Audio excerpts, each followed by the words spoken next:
Hello mga kamamshi, at eto nga pizza night dahil hindi naman ako magluto. Kaya to the rescue ang pizza! Alright!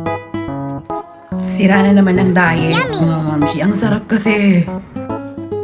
Isak! At syempre, paborito ko ng anak ko kaya gustong gusto niya, tuwang-tuwa siya dahil pizza ang pagkain niya ngayong gabi. Ayan o, dumudukot na hindi pa na-slice. Okay, ganito talaga yung tamang pagkain. Ipo-fold mo siya, tas isusubong. Ay, sarap.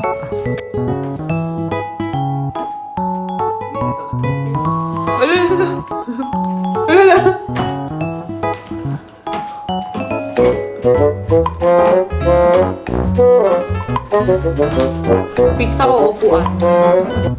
Ayan, pinili niya pizza.